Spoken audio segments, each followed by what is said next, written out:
Hello दोस्तों, very good morning. स्वागत है आपका अपने चैनल पर। मैं हूं आपका दोस्त अंबर तिवारी। और जैसा कि आप सभी को पता है कि मध्य प्रदेश में ईएसबी के द्वारा, स्टेट इलेक्शन बोर्ड के द्वारा एमपीआईटीआई टीओ ऑफिसर्स की बहुत सारी वैकेंसी निकाल देंगे। जी हाँ दोस्तों, और इस वैकेंसी में हम आईटीआई टीओ कोपाधिकारी के लिए आपको तैयार करवाने वाले हैं। जी हाँ दोस्तों, मेरा नाम है अंबर तिवारी। मैंने 2016-2022 में आईटीआई टीओ क्वालिफाई किया हुआ है। और जैसे मैंने क्वालिफाई किया हुआ है, मैं भी आप सभी के लिए 88 प्लस का टारगेट लेकर चल रहा हूँ। यहाँ पर हमने एक नई सीरीज शुरू कर रहे हैं जो कि है 5000 एमसीक्यू, जो कि कम्प्लीटली फ्री ऑफ कॉस्ट आपको यूट्यूब पर मिलेगी। ये एक स्पेशल सीरीज़ है और इसमें हमारी कोशिश है कि जितने भी सब्जेक्ट हैं, जो आपके 13 टेक्निकल सब्जेक्ट हैं, उन 13 टेक्निकल सब्जेक्ट में से 5000 क्वेश्चन हम आपको कराने वाले हैं। हर एक सब्जेक्ट से 400 क्वेश्चन आपको मिलने वाले हैं। इस तरह से 13 सब्जेक्ट है तो 13 चौको 5200 क्वेश्चन होते हैं।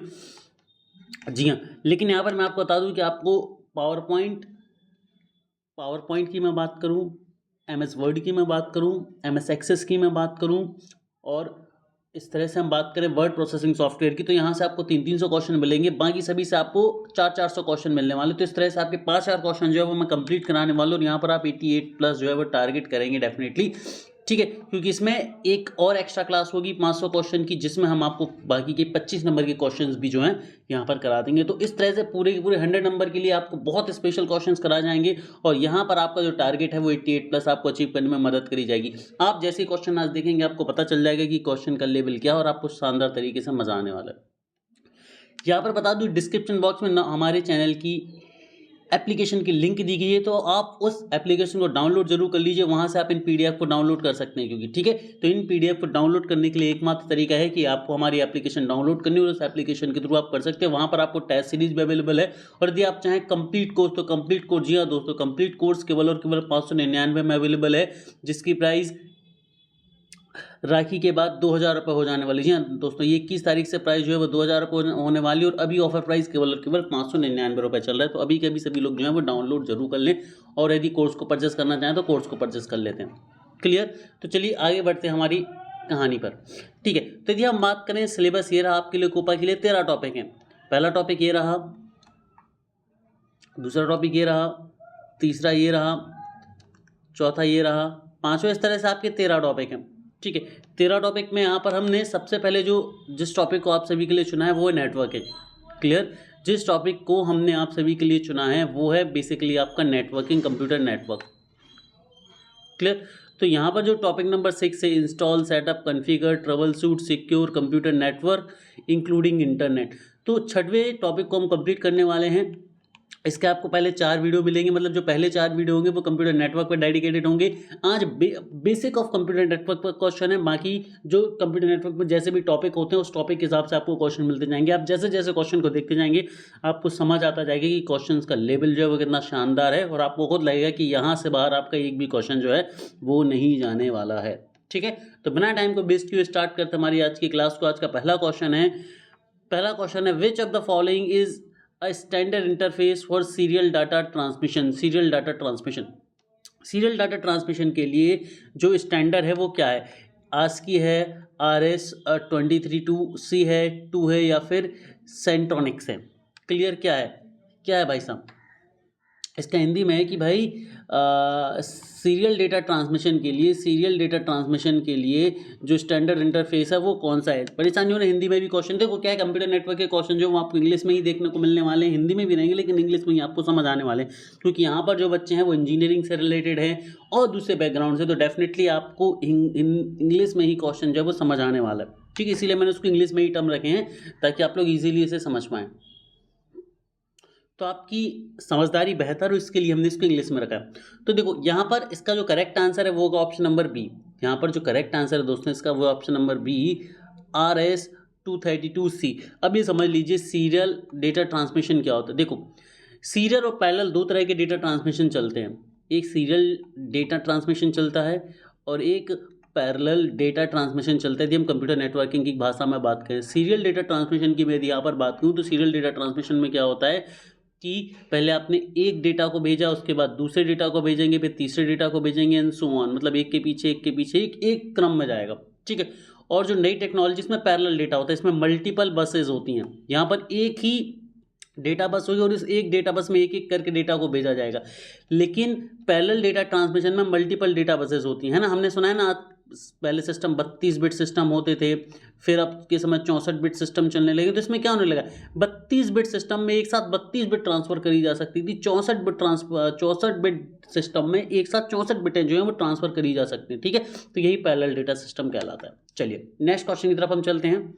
अगला क्वेश्चन है, बिल्कुल परेशान नहीं होंगी, हिंदी में भी मैं एक एक वर्ड प्रॉपर बोलूंगा, ठीक है, और अगली जो क्लासेस है वो हिंदी इंग्लिश दोनों में ही रहेंगी, तो परेशान किसी बच्चे को नहीं होना है। Which type of topology is best suited for large business which must carefully control and coordinate the operation of distributed batch outlets? ठीक है, इनमें से ऐसी कौन सी टोपोलॉजी है जो कि बड़े बिजनेसेस में सबसे ज़्यादा यूजफुल होती है डिस्ट्रीब्यूटेड ब्रांच आउटलेट्स को हैंडल करने में, है ना। डिस्ट्रीब्यूटेड ब्रांच मतलब मान लीजिए एक कंपनी है एक्स, उसकी बहुत सारी ब्रांचेस खुली, जैसे KFC है, मैकडोनल्ड है, ठीक है, इस तरह की जो कंपनी है इनके बहुत सारे आउटलेट खुले हैं। तो इस तरह के आउटलेट्स को बनाने के लिए कौन सी टोपोलॉजी है वो यूज़ करना बेहतर होगा, ring topology, local area topology, hierarchical topology या फिर स्टार टोपोलॉजी। ठीक है, तो इसका जो करेक्ट आंसर है दोस्तों वो स्टार टोपोलॉजी। अब जरा चीज़ें समझ लीजिए, टोपोलॉजी क्या होती है, सबसे पहले समझिए टोपोलॉजी क्या होती है। देखो टोपोलॉजी इंग्लिश में भी हिंदी में भी आपको टोपोलॉजी लिखी मिलेगी, ठीक है। अब टोपोलॉजी क्या होती है जरा समझिए, बहुत सिंपल सा तरीका है। जब आप नेटवर्किंग करते हैं, नेटवर्किंग का मतलब क्या होता है जरा समझ लीजिए। नेटवर्किंग होती क्या है या नेटवर्क होता क्या है। नेटवर्क कुछ नहीं है, जब हम बहुत सारे कंप्यूटर्स को आपस में जोड़ देते हैं, जब बहुत सारे कंप्यूटर्स को हम क्या करते हैं आपस में जोड़ देते हैं, अलग अलग तरीके से जब हम कंप्यूटर्स को आपस में जोड़ देते हैं, जिससे एक कंप्यूटर का डेटा दूसरे में, दूसरे का तीसरे में, सो ऑन, ये इस तरह का ट्रांसमिशन हो सके, तो इसे हम क्या बोलते हैं, कंप्यूटर नेटवर्क बोलते हैं। इसमें हम क्या करते हैं, एक कंप्यूटर को, ये सारे के सारे कंप्यूटर नोड कहलाते हैं, और एक नोड को हम बना देते हैं मेन कंप्यूटर, जिसे हम बोल देते हैं सर्वर, और बाकी के सारे जो कंप्यूटर होते हैं इन्हें हम बोल देते हैं क्लाइंट। तो नेटवर्किंग में ज़्यादातर क्लाइंट सर्वर मॉडल हमें देखने को मिलता है।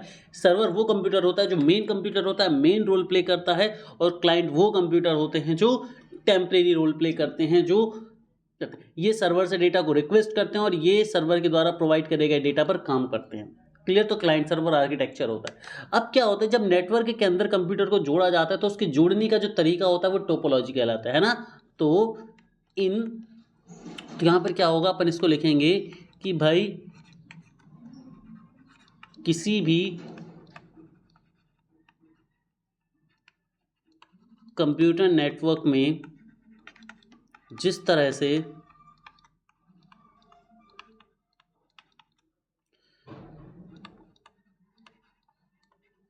कंप्यूटर्स को जोड़ा जाता है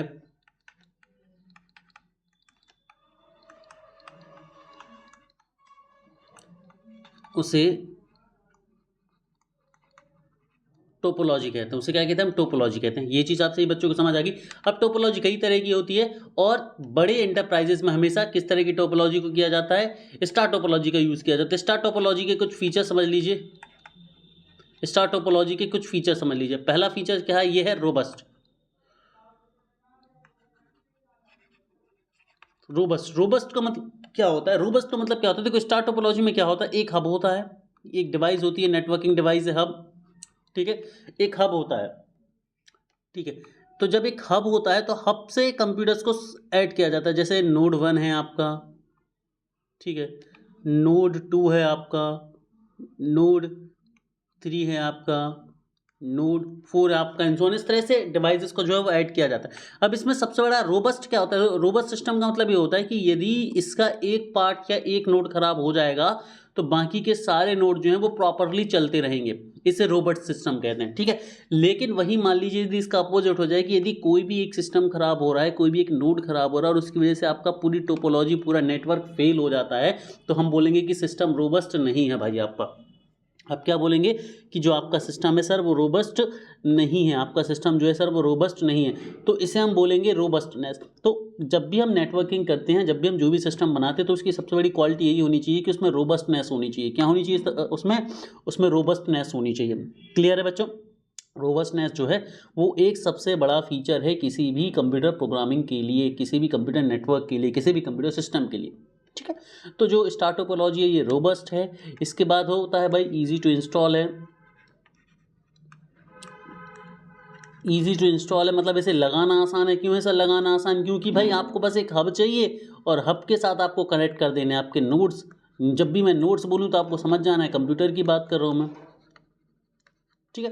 देखो लोग परेशान नहीं होंगे, हिंदी में मैं पूरी तरह से बोलता जाऊंगा और अगली क्लासेस में हम हिंदी में भी क्वेश्चन रखेंगे, लेकिन इंग्लिश इसलिए जरूरी है क्योंकि कंप्यूटर वाले जो बच्चे हैं, आप बीसीए के स्टूडेंट होंगे, आप बीएससी के स्टूडेंट होंगे, आप इंजीनियरिंग के स्टूडेंट होंगे, तो डेफिनेटली आपने इंग्लिश में ही ये चीज़ें पढ़ी और यदि मैं एकदम से हिंदी में लेके आने लगूंगा तो आप बहुत ज़्यादा परेशान हो जाएंगे, ठीक है। चलिए, तो इसका सही आंसर क्या है? Star topology. चलो आगे बढ़ते हैं, अगले क्वेश्चन की तरफ चलते हैं। अगला क्वेश्चन है कि विच of the following transmission direction listed is not a legitimate channel? इनमें से कौन सा जो लेजिटिमेट चैनल नहीं है? लेजिटिमेट वर्ड का मतलब होता है मान्य, लेजिटिमेट वर्ड का मतलब होता है मान्य।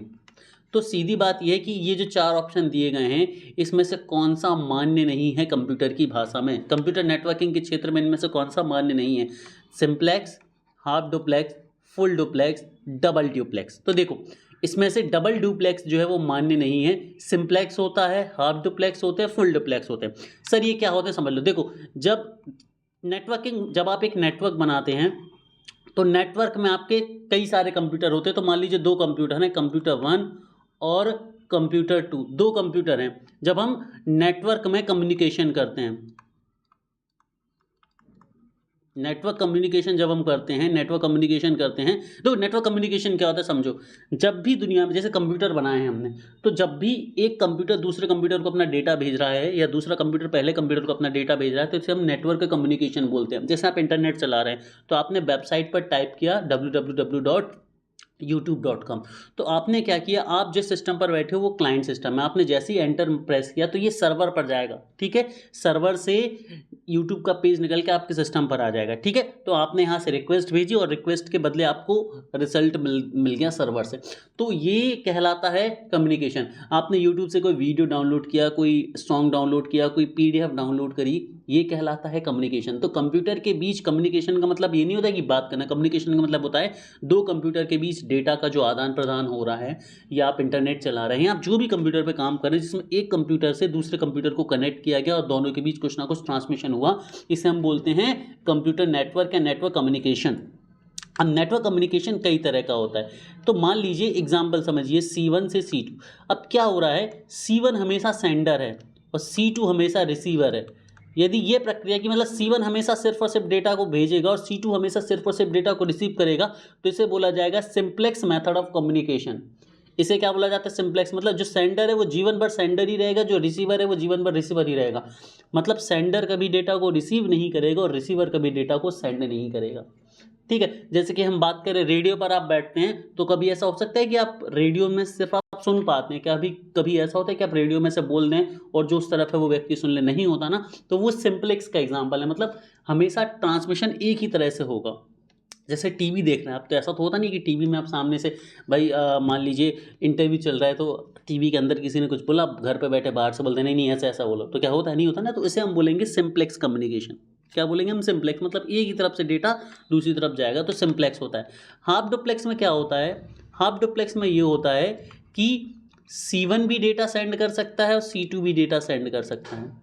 C1 भी डेटा रिसीव कर सकता है, C2 भी डेटा रिसीव कर सकता है, बट जब C1 डेटा को सेंड करेगा तो C2 रिसीव करेगा, जब C2 डेटा को सेंड करेगा तब C1 रिसीव करेगा, और जब डेटा C1 सेंड करेगा तब C2 सेंड नहीं कर पाएगा, और जब C1 सेंड करेगा तब C2 सेंड नहीं कर पाएगा। मतलब एक बार में कोई एक डिवाइस सेंड करेगी डेटा और दूसरी डिवाइस सिर्फ रिसीव करेगी, क्लियर।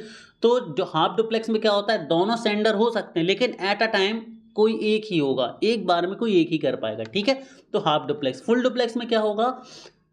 C1 C2, C1 भी डेटा सेंड कर रहा है, C2 भी डेटा सेंड कर रहा है, C1 भी डेटा रिसीव कर रहा है, C2 भी डेटा रिसीव कर रहा है। जैसे आप फ़ोन पे बात कर रहे हैं, दो दोस्त फ़ोन पे बात कर रहे हैं, तो मैं बोला हेलो, अरे रुक रुक रुक मेरी बात सुन, अपन इस तरह से बात करते हैं ना, तो ये है फुल डुप्लेक्स का उदाहरण, ठीक है। लेकिन डबल डुप्लेक्स जैसा कुछ भी नहीं होता है, डबल डुप्लेक्स जैसा कुछ भी सिस्टम नहीं होता है। फटाफट से बताओ मुझे लाइव चैट के थ्रू क्या क्वेश्चन में मज़ा आ रहा है, ठीक है। अभी तो शुरुआत है, अभी तो ये अंगड़ाई आगे बड़ी लड़ाई है भाई। शुरुआत अभी हमने करी है, थोड़े से क्वेश्चन इजी भी लग रहे होंगे, बीच में एक क्वेश्चन टफ भी डाल दिया हमने, पहला ही क्वेश्चन था जो डबल डुप्लेक्स यहाँ पर लेजिटिमेट नहीं है। अगला क्वेश्चन है parity bits are used for which of the following purpose.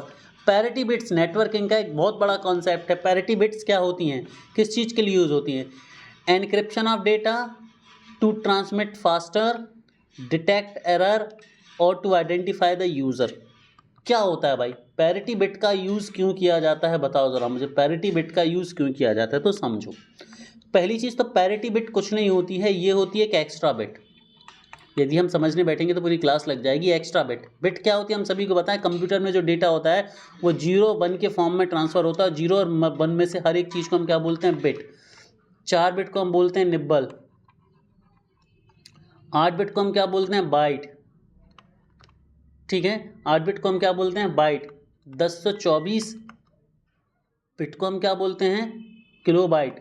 1024 kilobyte को हम क्या बोलते हैं, मेगाबाइट। 1024 मेगाबाइट को हम क्या बोलते हैं, गीगाबाइट। 1024 गीगाबाइट को हम क्या बोलते हैं, टेराबाइट। क्लियर, ये चीज़ें याद रखनी है सभी को। ठीक है, ये चीज़ें सही बच्चों को याद रखनी है। तो पैरिटी बिट्स हो गई, clear. Encryption of data, transmit, detect error, identify the use. तो इसका करेक्ट आंसर है एरर्स को डिटेक्ट करने के लिए पैरिटी बिट्स भेजी जाती है। यहाँ से हमने एक बिट एक्स्ट्रा भेजी, यदि वो वहाँ पर एज इट इज पहुँच गई तो कोई एरर नहीं है, और यदि वो बिट वहाँ पर नहीं पहुँचती है तो हम समझ जाते हैं कि कुछ ना कुछ एरर हुआ है, कुछ ना कुछ एरर हुआ है। ये ऐसी हुआ कि समझ लो मैंने एक पार्सल भेजा और उस पार्सल को मैंने प्रॉपरली पैक करके भेजा। यदि जो ऊपर पैक किया गया है डिब्बे में कोई दिक्कत नहीं, डिब्बा सही सलामत पहुंचा, तो हम बोलेंगे भाई हमारा अंदर का मटेरियल भी क्या होगा, सिक्योर होगा। लेकिन मान लो आपने जो पैकेज भेजा वो यहाँ से फटा चिता निकले, यहाँ से रैप्ड निकले, कुछ भी उसमें निशान लगे, तो हम क्या बोलेंगे, यार कुछ तो गड़बड़ हुआ है, कुछ तो दिक्कत है, हम कहने लगते हैं ना ऐसा। तो वही सिस्टम है, पैरिटी बिट्स कुछ इसी तरह काम करती है नेटवर्किंग में। इसको डिटेल तरीके से मैंने डिटेल कोर्स में समझा दिया। आप समझना चाहते हैं तो डिटेल कोर्स ज्वाइन कर सकते हैं, जिसकी फ़िलहाल प्राइस जो है वो केवल और केवल 599 है, लेकिन 21 तारीख से ये 2000 रुपये होने वाली है दोस्तों। चलिए अगले क्वेश्चन की तरफ हम चलते हैं। What kind of transmission medium is most appropriate to carry data in a computer network that is exposed to electric interface? That is exposed to electric interface. तो ये बोला गया कि भाई किस तरह का ट्रांसमिशन माध्यम आप उपयोग करेंगे सबसे अप्रोप्रिएट होगा, जो कंप्यूटर में डेटा को, कंप्यूटर नेटवर्क में डेटा को ट्रांसमिट कर पाएगा कैरी करके, है ना, जहाँ पर आसपास इलेक्ट्रिक लाइन भी होती हैं, जहाँ पर आसपास इलेक्ट्रिक लाइन भी होती हैं, कौन सा यूज़ होगा?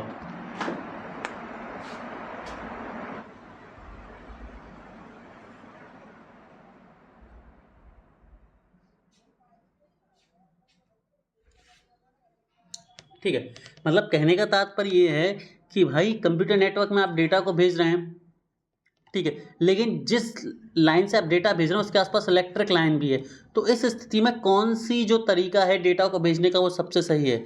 Unsealed twisted pair, optical fibre, coaxial cable या फिर माइक्रोवेव? कौन सा माध्यम जो है वो सबसे सही होगा? तो इसका जो करेक्ट आंसर है ऑप्टिकल फाइबर। ऑप्टिकल फाइबर क्या, देखो क्या होता है, हमने अभी देखा कंप्यूटर 1 कंप्यूटर 2, इसके बीच हमने डेटा भेजा था, simplex, duplex, half duplex, full duplex method हमने देखी। अब क्या होता है, C1 से C2 हमें डेटा भेजना है तो इसके बीच एक कोई ना कोई लिंक होगी, किसी ना किसी माध्यम से भेजेंगे, या तो हम वायर्ड माध्यम से भेजेंगे या फिर वायरलेस माध्यम से भेजेंगे, है ना। जिस तरह से हम फ़ोन पे बात करते हैं तो ये वायरलेस है, ठीक है। वायर्ड माध्यम जैसे कि आपके तरफ मॉडेम लगा होगा तो एक टेलीकॉम कंपनी से आपके तरफ एक वायर आया होगा, या लैंडलाइन लगी होती थी तो एक वायर आता। अब वायर्ड कई तरह के होते हैं, एक होता है ट्विस्टेड पेयर, फिर होते हैं ऑप्टिकल फाइबर, फिर होते हैं कोएक्सियल केबल, और भी कई सारे माध्यम होते हैं। अब इनको समझ लो। ट्विस्टेड पेयर क्या होते हैं, आपने देखा होगा इस तरह की लाइन होती है आपके घर में, जो बिजली के जो सामान्य तार आपने देखे ना वो ट्विस्टेड पेयर आते हैं ना। आपसे भी नहीं देखा होगा कि जो ऐसे 2 वायर होते थे एक दूसरे में लिपटे हुए रहते थे इस तरह से, ये ट्विस्टेड पेयर कहलाते हैं। कॉपर वायर होते हैं, एल्यूमिनियम वायर हो सकते हैं। फिर उसके बाद होता है ऑप्टिकल फाइबर। ऑप्टिकल फाइबर में क्या होता है, एक ट्यूब होती है ऐसी, जो वायर होता है वो एक ट्यूब आकार में होता है, और इसमें क्या होता है, लाइट चलती है। इसके अंदर क्या चलती है, लाइट चलती है, ठीक है। अब लाइट इस तरह से चलती है टोटल इंटरनल रिफ्लेक्शन के कंसेप्ट पर, याद रखना, टोटल इंटरनल रिफ्लेक्शन के कंसेप्ट के आधार पर, जिसे हिंदी में हम बोलते हैं पूर्ण आंतरिक परावर्तन के आधार पर चलती है। क्लियर है बच्चों, पूर्ण आंतरिक परावर्तन के आधार पर चलती रहती है ये। तो होता क्या है इस स्थिति में, होता क्या है इस स्थिति में, यहाँ पर करंट का कोई भी खतरा नहीं रहता और यहाँ पर करंट से आपका डेटा किसी भी तरह से हार्म नहीं हो सकता, इसीलिए ऑप्टिकल फाइबर जो है वो सबसे बेस्ट होता है। इसीलिए आजकल इंटरनेट लाइंस में ऑप्टिकल फाइबर यूज़ किया जाता है। इससे क्या होता है, पहली चीज़ तो करंट का कोई दिक्कत नहीं, इलेक्ट्रिक फॉल्ट का कोई दिक्कत नहीं, और डेटा बहुत स्पीड से और बहुत एक्यूरेसी के साथ आप तक पहुँचता है। और नेटवर्किंग में दो ही चीज़ें बहुत ज़्यादा ज़रूरी है, एक है स्पीड और दूसरी एक्यूरेसी, और दोनों ही चीज़ें जो है वो ऑप्टिकल फाइबर में अचीव हो जाती है। और इसका सबसे प्राइम फॉर्म कहाँ मिलता है हमें, वायरलेस कम्युनिकेशन में मिलता है। ठीक है, चलिए आगे बढ़ते हैं। अगला क्वेश्चन है आपका, a collection of hyperlinked document on the internet forms. ठीक है, देखो हाइपरलिंक्ड डॉक्यूमेंट, हाइपरलिंक्ड क्या होता है, हाइपरलिंक क्या होता है पहले इसको समझ लो। हाइपरलिंक क्या होता है, हाइपरलिंक ये होता है, समझिए मैंने आपसे क्या बोला भाई, डिस्क्रिप्शन बॉक्स में एक लिंक है, किसकी, ऐप की लिंक है, डिस्क्रिप्शन बॉक्स में ऐप की लिंक है। तो आप जैसे ही डिस्क्रिप्शन बॉक्स में जाओगे और वहाँ पर एक लिंक लिखी होगी HTTPP, ठीक है, और कुछ लिखा होगा, उस लिंक पर जैसे आप क्लिक करोगे ना तो सीधा कहाँ पहुँच जाओगे, गूगल प्ले पर पहुँच जाओगे। और गूगल प्ले पर क्या मिल जाएगा आपको, अपनी एप्लीकेशन का आइकन मिलेगा और वहाँ से आप डाउनलोड कर लोगे। तो यही हाइपर लिंक कहलाता है। हाइपर लिंक का मतलब ये होता है कि आपने क्लिक किया और आप कहीं पहुँच गए, है ना। जैसे मैंने अपने चैनल का नाम लिखा, आपने उस नाम पर क्लिक किया तो आप अपन हमारे चैनल के पेज पर आ गए। मैंने लिखा ऐप, आपने ऐप पर क्लिक करा तो आप ऐप पर पहुँच गए। क्लियर है। तो इस तरह की चीज़ें जहाँ पर आप क्लिक करके किसी दूसरे पेज पर पहुँच जाते हैं, कंप्यूटर की भाषा में इसे बोलते हैं नेविगेट करना, तो इसे हम बोलते हैं हाइपर लिंक। अब यहाँ पर यह बोला गया है कि भाई हाइपरलिंक डॉक्यूमेंट के कलेक्शन को क्या बोलते हैं। जहाँ पर हाइपरलिंक डॉक्यूमेंट का कलेक्शन है उसे क्या बोलते हैं कंप्यूटर नेटवर्क की भाषा में या इंटरनेट की भाषा में, इंटरनेट फॉर्म्स में, world wide web, email system, mailing list या हाइपर टेक्स्ट मार्कअप लैंग्वेज। बताओ ज़रा क्या है। तो इसका जो करेक्ट आंसर है world wide web. World wide web basically क्या है, देखो आपने गूगल क्रोम खोला अपने सिस्टम पर तो आप सबसे पहले क्या करते हो, www लगाते हो ना, www.youtube.com। आपने www क्यों लगाया, इसलिए लगाया जैसे आप जब भी अपना एड्रेस लिखते हैं तो पिन कोड लिखते हैं, उस पिन कोड के आसपास ही आपका एड्रेस होता है। वैसे दुनिया भर की जितनी भी वेबसाइट्स हैं ये सब के सब वर्ल्ड वाइड वेब पर अवेलेबल है। www मान लीजिए एक बहुत बड़ा सर्वर है और उस सर्वर पर सारी की सारी वेबसाइट रखी हुई हैं। जब भी आप गूगल में किसी भी चीज़ को सर्च करते हैं तो वो सब के सब यहीं पर जाकर हिट करते हैं और यहीं से सारे के सारे रिजल्ट आपको मिलते हैं। क्लियर, तो यही सब कुछ है। ठीक है, अच्छा, और क्या बोला, हाइपर लिंक्ड डॉक्यूमेंट क्या होते हैं, जो आपके वेब पेज होते हैं, वेब पेजेस जो होते हैं आपके। अब सब वेब पेज क्या होते हैं, जैसे आपने फेसबुक ओपन करी, आपने यूट्यूब ओपन करी, ठीक है, आपने कोई और वेबसाइट ओपन करी, कोई भी वेबसाइट ओपन करी, ये सब के सब वेब पेजेस कहलाते हैं। क्या कहलाते हैं, वेब पेजेस कहलाते हैं, या इन्हें हम हाइपर लिंक्ड डॉक्यूमेंट भी बोल सकते हैं। ठीक है, क्लियर। इन्हें बनाया किसके द्वारा जाता है, हाइपर टेक्स्ट मार्कअप लैंग्वेज के द्वारा बनाया जाता है। सबसे बेसिक तरीका यही है। फिर आज के समय जावा स्क्रिप्ट भी है और भी एडवांस लैंग्वेजेस भी हैं, लेकिन सबसे कोर तरीका होता है वो हाइपर टेक्स्ट मार्कअप लैंग्वेज होता है, HTML। ये HTML का फुल फॉर्म है। HTML से आप बनाते हैं वेब पेजेस, वेब पेजेस को ही कहते हैं हाइपरलिंक डॉक्यूमेंट, और ये कहाँ पर अवेलेबल होते हैं, www पर, वर्ल्ड वाइड वेब पर अवेलेबल होते हैं। क्लियर है। चलो अगले क्वेश्चन की तरफ हम चलते हैं। अगला क्वेश्चन आपकी स्क्रीन पर ये रहा, the collection of a resource on internet is given by, sorry the location of a resource on internet is given by. Internet पर किसी भी रिसोर्स की लोकेशन किसके द्वारा मिलती है। ठीक है, यहाँ पर रिसोर्स से मतलब है वेब पेज पर, मतलब आपने जो भी सर्च करा गूगल क्रोम में जाकर उसकी लोकेशन कौन देता है, प्रोटोकॉल देते हैं, URL देते हैं, ईमेल एड्रेस देते हैं, यहाँ पर ICQ देते हैं। ठीक है, तो इसका जो करेक्ट आंसर है वो URL है। URL का फुल फॉर्म होता है, URL का जो फुल फॉर्म होता है वो होता है uniform resource locator, uniform resource locator, है ना। होता क्या, आपने डाला www.youtube.com डाला आपने, ठीक है, तो ये है, ये URL है, यही क्या कहलाती है, URL, है ना। तो यही कहलाता है यूनिफॉर्म रिसोर्स लोकेटर। ये बेसिकली कुछ नहीं है, जितने भी वेब पेज होते हैं उनके जो एड्रेस होते हैं उस एड्रेस को URL कहा जाता है। जैसे आपके घर के पते को एड्रेस बोला जाता है, वैसे ही इंटरनेट में, वर्ल्ड वाइड वेब में जो किसी भी वेबसाइट का, किसी भी वेब पेज का, किसी भी एप्लीकेशन का जो एड्रेस होता है उसे URL बोला जाता है। क्या बोला जाता है सर, URL बोला जाता है, ठीक है। Uniform resource locator. प्रोटोकॉल क्या होते हैं, कंप्यूटर नेटवर्क में यूज होते हैं प्रोटोकॉल, और प्रोटोकॉल को बोला जाता है set of rules, set of rules, है ना। तो जैसे हम सभी को पता है कि भाई हमें लेफ़्ट साइड चलना है, राइट साइड चलना है, रेड लाइट पर रुक जाना है, ग्रीन लाइट पर चलना है, येलो लाइट पर वेट करना है, क्लियर, रास्ते में नहीं थूकना है, किसी को एक्सीडेंट में मारना पीटना नहीं है। तो ये हमारे पास कुछ रूल्स एंड रेगुलेशंस है ना। वैसे ही कंप्यूटर नेटवर्क में भी कुछ रूल्स बनाए गए हैं कि कब डेटा कैसे भेजना, किस तरह से भेजना, किस चीज़ की हेल्प से भेजना, ये सारी चीज़ें। इन रूल्स को कंप्यूटर की भाषा में क्या बोला जाता है, प्रोटोकॉल्स बोला जाता है। क्लियर है, बोलो सर क्लियर है। आगे बढ़ते हैं अगले क्वेश्चन की तरफ। HTTP स्टैंड फॉर, HTTP क्या होता है, HTTP कहलाता है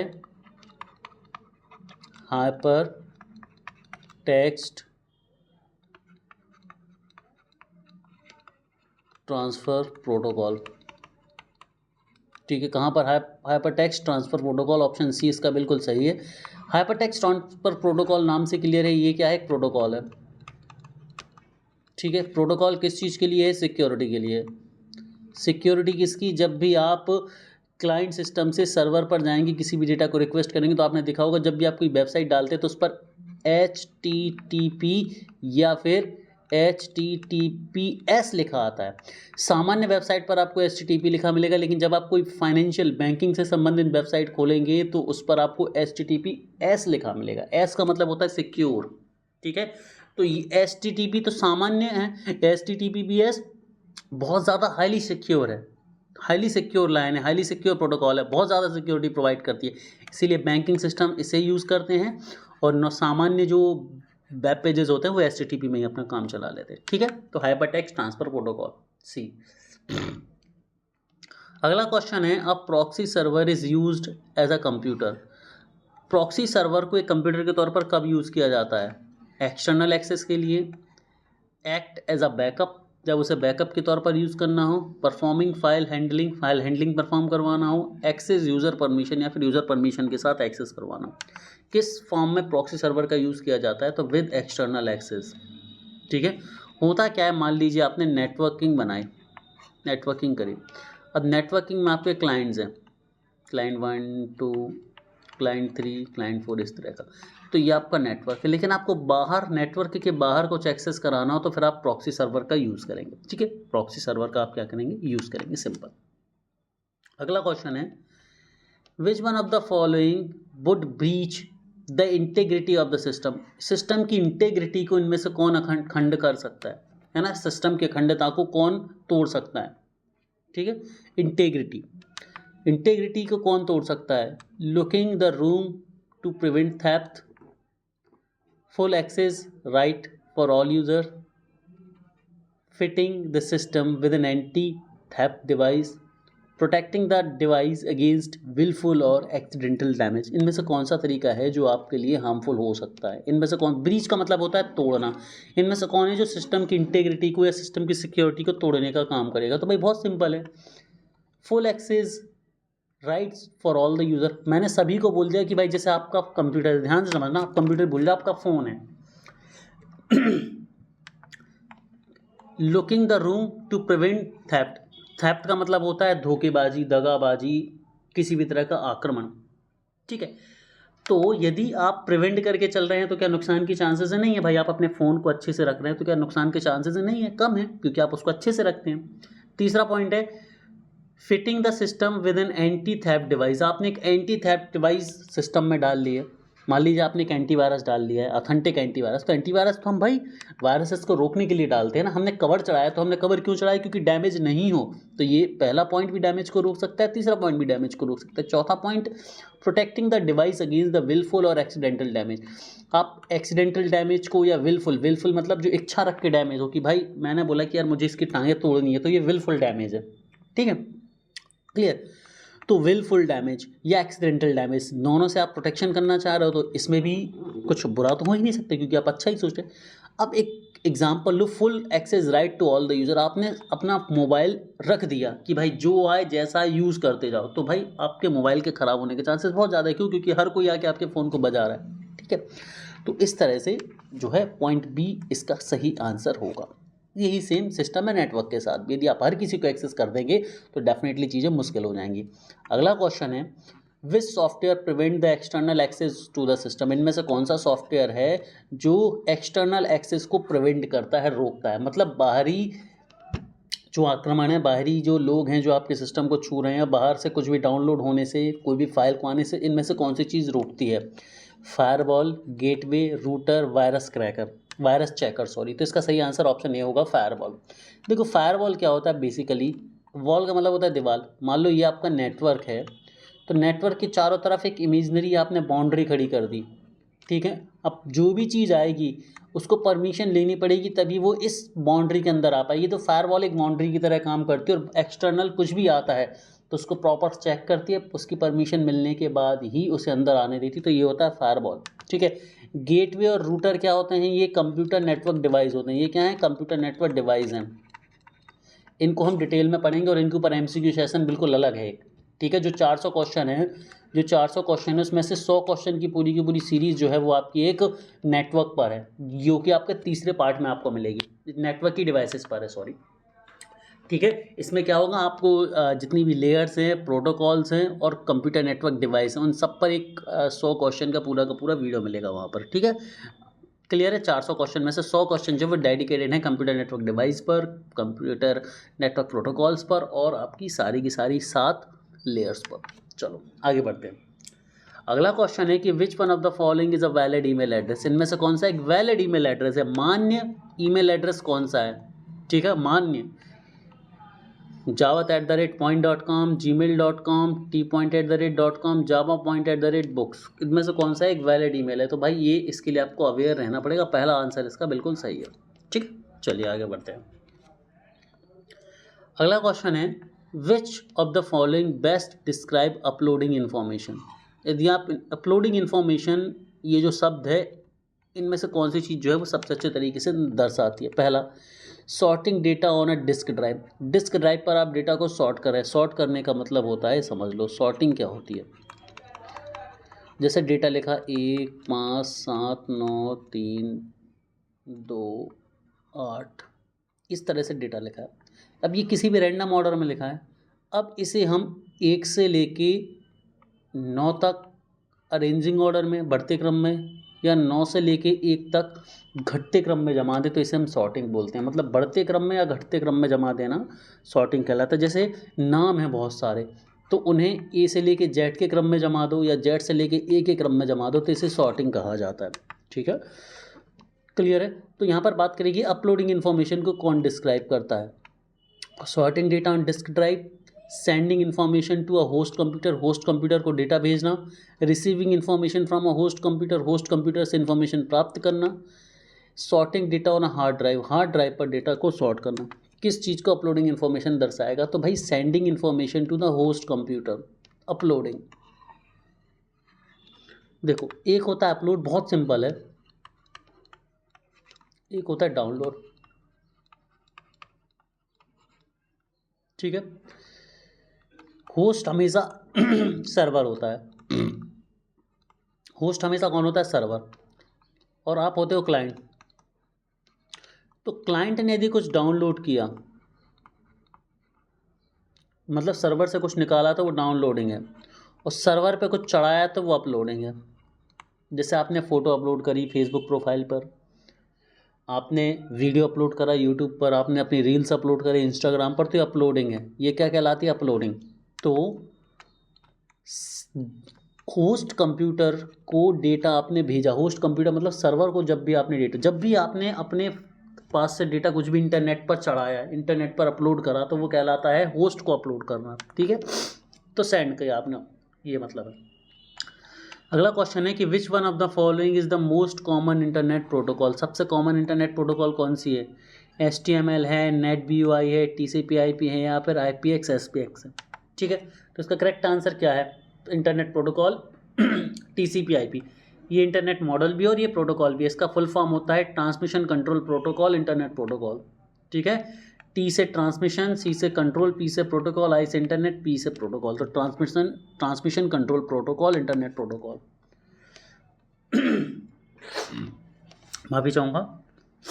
अगला क्वेश्चन है, software program that allows you to legally copy files and give them away at no cost are called which of the following.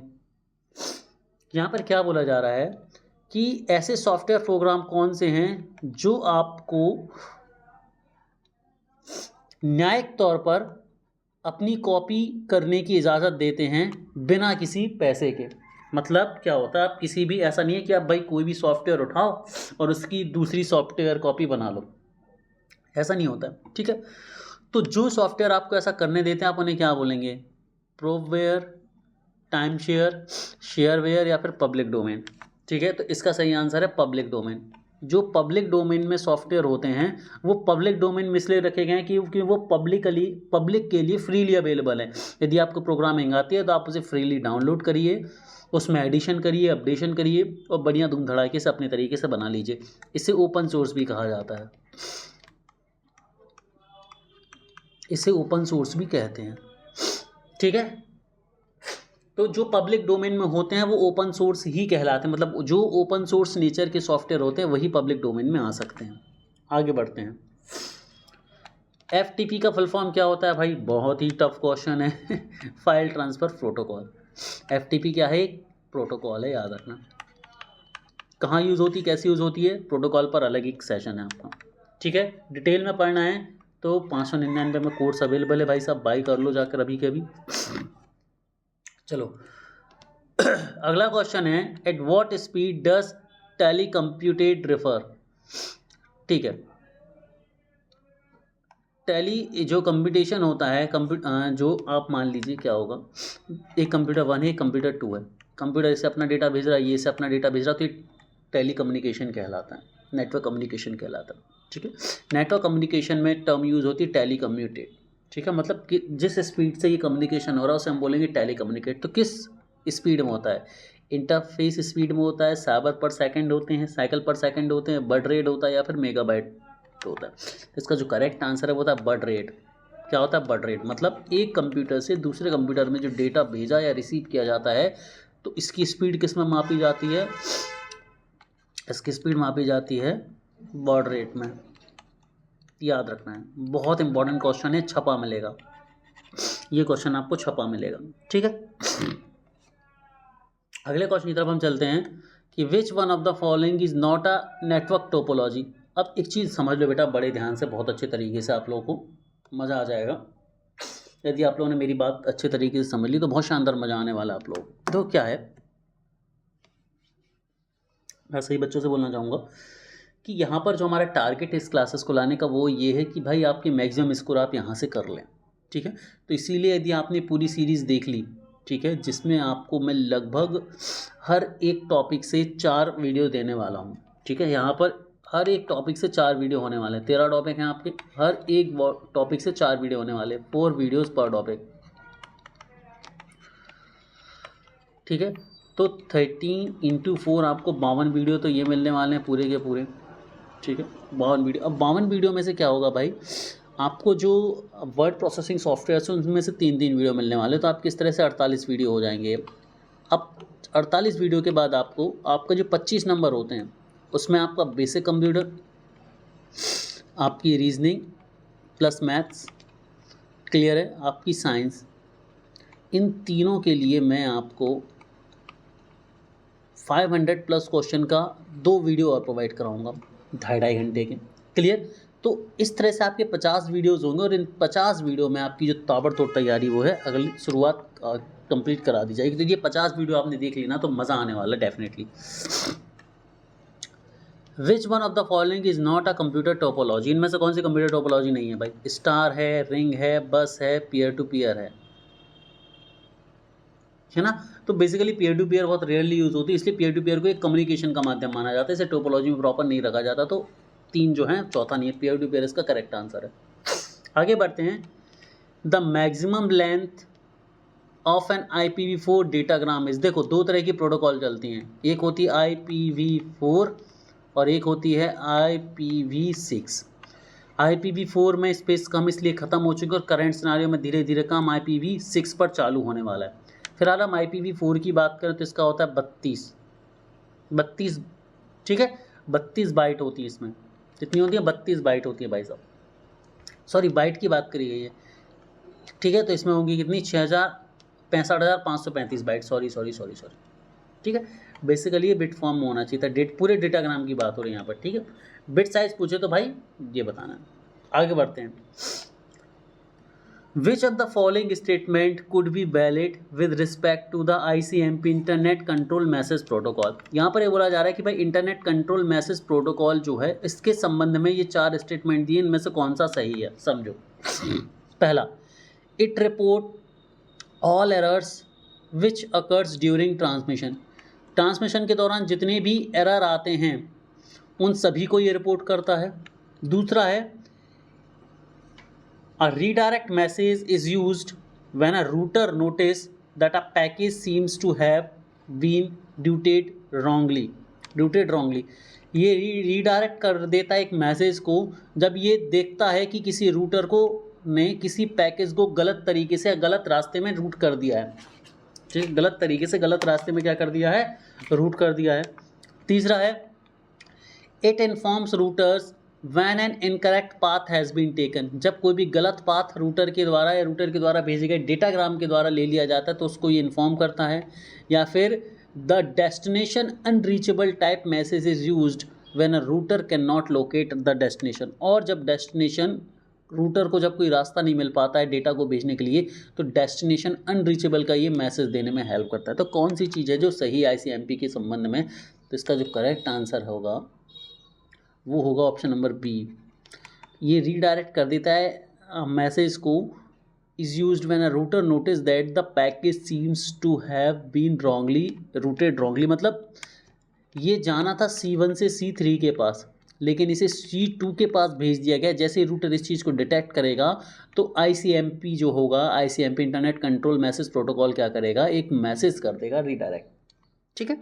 चलिए अगले क्वेश्चन की तरफ हम चलते हैं। यहाँ पर एक IP नेटवर्क दिया गया 192.168.50.0 is to be divided into 10 equal size subnet. यदि इसे 10 छोटे छोटे सबनेट में डिवाइड करना है तो विच of the following subnet can be used for the above requirement. तो इनमें से कौन सा सबनेट यूज़ किया जा सकता है? मतलब इसको 10 छोटे छोटे सबनेट में बांटना है तो इनमें से कौन सा सही सबनेट होगा उस हिसाब से, ठीक है, कौन सा सही सबनेट होगा? तो इसका जो करेक्ट आंसर है वो होगा पहला वाला। सबनेट मास्क हमेशा 255 वाले पॉइंट से स्टार्ट हो, 255.255.0, ठीक है। अब 0 से 10 तक हम इसे ले पाएंगे।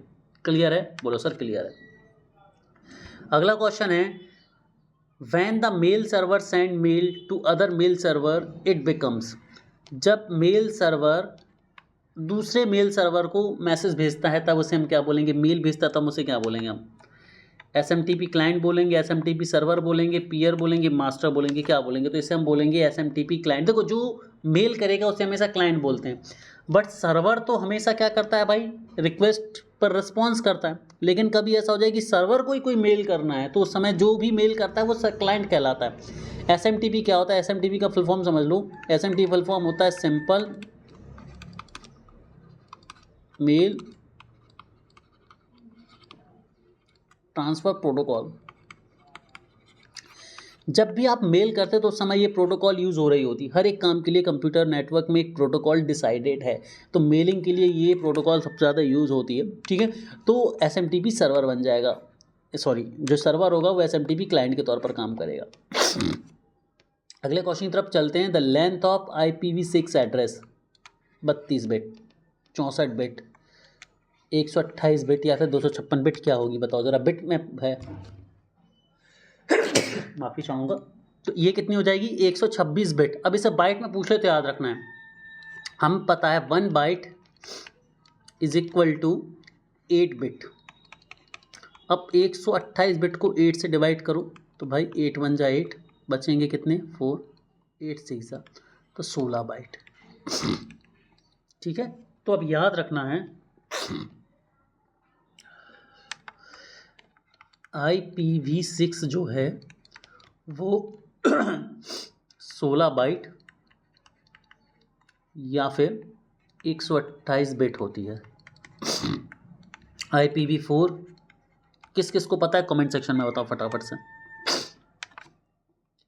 चलो अगला क्वेश्चन है, consider the following, consider the following twisted pair cable, microwave and satellite signal, repeaters, analogue transmission, fibre optics. Which one of the following consider as the single transmission medium is data communication. इनमें से कौन सा जो है वो single transmission medium माना जाता है। तो इसका जो करेक्ट आंसर है 1, 2 and 5। Twisted pair, microwave and satellite 2, और 5 की हम बात करें तो फाइबर ऑप्टिक्स। रिपीटर्स की हम बात करें, एनालॉग ट्रांसमिशन की, रिपीटर क्या है, डिवाइस है। एनालॉग ट्रांसमिशन क्या है, टाइप है। और बाकी के तीनों क्या है, मीडियम है। मतलब ये पूछा गया कि इनमें से कौन सा एक मीडियम है, एक माध्यम है डेटा को ट्रांसफ़र करने का। तो भाई ट्विस्टेड पेयर केबल है ट्रांसफ़र करने के लिए, माइक्रोवेव सैटेलाइट कम्युनिकेशन ये भी माध्यम है, फाइबर ऑप्टिक्स भी माध्यम है, रिपीटर एक डिवाइस है और एनालॉग ट्रांसमिशन एक प्रकार है। क्लियर है, चलिए आगे बढ़ते हैं। अगला क्वेश्चन है, which of the following address belongs to class A. IP address की 4 क्लासेज होती हैं, ठीक है। इनको बहुत डिटेल में हम पढ़ेंगे, सिलेबस में मैंने बहुत डिटेल में पढ़ा है, इसके बेस पर भी क्वेश्चन हैं। आज बिग्स क्वेश्चन है पहली क्लास में, ठीक है। तो यहाँ पर जो इसका सही आंसर है वो होगा ऑप्शन नंबर ए, 121, 12, 12, 248, ठीक है। कभी भी ये देखना 14.255 से ऊपर नहीं जाएगा, ये भी याद रखना, ठीक है। जहाँ भी 255 से ऊपर देखे वहीं काट दो। चलिए अगला क्वेश्चन है, what is network topology. Network topology क्या होती है भाई। इसके करेक्ट आंसर की बात करें तो जो नेटवर्क टोपोलॉजी है वो है logical arrangement of devices. Computer का जो लॉजिकल अरेंजमेंट होता है ना, कंप्यूटर सिस्टम को आपने जो लॉजिकली जमाया होता है उसे हम क्या बोलते हैं, टोपोलॉजी, जो सबसे पहले एग्जांपल में बताया था मैंने, ठीक है। अगला क्वेश्चन है, which topology use is a central device to control all other device. ऐसे कौन सी डिवाइस है जो बाकी की सारी डिवाइसेस को कंट्रोल करके रखती हैं।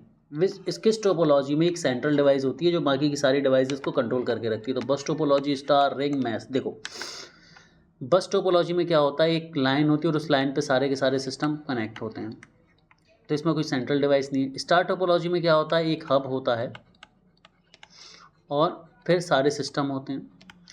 रिंग टोपोलॉजी में क्या होती है, इस तरह की एक बस होती है रिंग के फॉर्म में और यहाँ पर सारे सिस्टम लगे होते हैं। मैश टोपोलॉजी में क्या होता है, जितने भी सिस्टम होते हैं वो एक दूसरे से कनेक्ट होते हैं, हर सिस्टम दूसरे सिस्टम से कनेक्ट होता है, इसे हम बोलते हैं मैश टोपोलॉजी,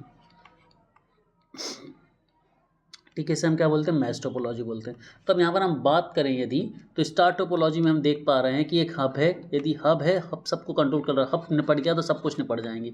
तो इसका सही आंसर क्या हो जाएगा, स्टार टोपोलॉजी, बी इसका सही आंसर हो जाएगा। अगला क्वेश्चन है, what is the advantages of ring topology. Ring topology का सबसे बड़ा एडवांटेज क्या है, easy installation, high fault tolerance, low cost, high speed. तो इसका करेक्ट आंसर ऑप्शन नहीं होगा, easy high fault tolerance, sorry high fault tolerance, ठीक है। क्यों, क्योंकि रिंग टोपोलॉजी है भाई, कोई भी एक सिस्टम करप्ट हो जाए बाकी का चलता रहेगा, क्लियर। हाई फॉल्ट टॉलरेंस है। इंस्टॉलेशन इसका ईजी नहीं है, कॉस्ट बिल्कुल कम नहीं क्योंकि एक लंबी रिंग यूज़ हो रही है, स्पीड ज़्यादा नहीं मिलती क्योंकि सीरियल डेटा ट्रांसमिशन हो रहा है। चलो आगे बढ़ते हैं, अगले क्वेश्चन की तरफ चलते हैं।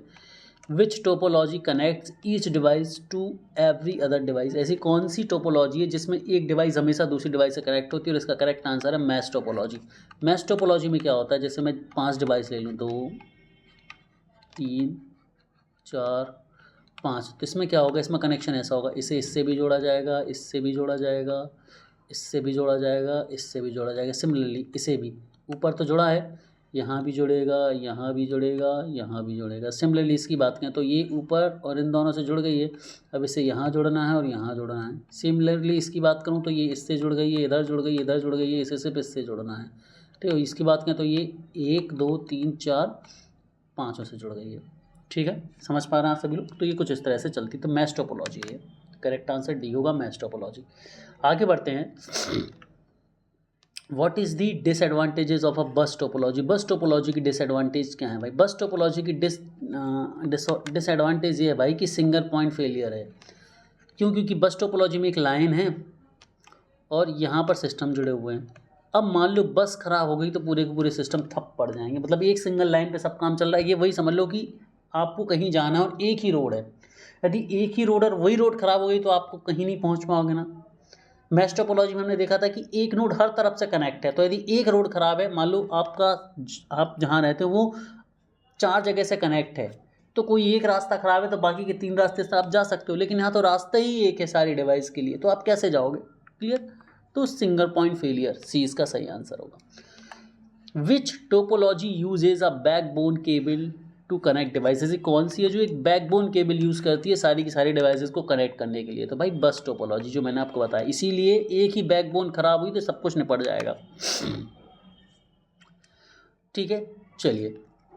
स्टार टोपोलॉजी का एडवांटेज क्या है? इजी इंस्टॉलेशन है, हाई फॉल्ट टॉलरेंस है, लो कॉस्ट है, हाई स्पीड है। तो इसकी बात करें तो इजी इंस्टॉलेशन, क्यों? क्योंकि आपने एक हब बना दिया और हब में जोड़ते जाओ, जितनी डिवाइस जोड़नी, बात खत्म। ठीक है। Which topology is used in a wireless network? Wireless network में कौन सी टोपोलॉजी यूज होती है? सुपर इंपॉर्टेंट क्वेश्चन है ये, सुपर इंपॉर्टेंट क्वेश्चन है बच्चों। तो इसका जो करेक्ट आंसर होगा एडहॉक टोपोलॉजी। एडहॉक टोपोलॉजी जो है वायरलेस में यूज होती है। ठीक है। What is the disadvantages of ring topology? Ring topology का डिसएडवांटेज क्या है? Difficult installation, high fault tolerance, single point failure या फिर हाई कॉस्ट है। ये पॉइंट याद रख लो भाई साहब, यही फीचर में बार बार हमें पढ़ना पड़ेंगे। तो इसका जो करेक्ट आंसर है वो डिफिकल्ट इंस्टॉलेशन होता है रिंग टोपोलॉजी का। ठीक है।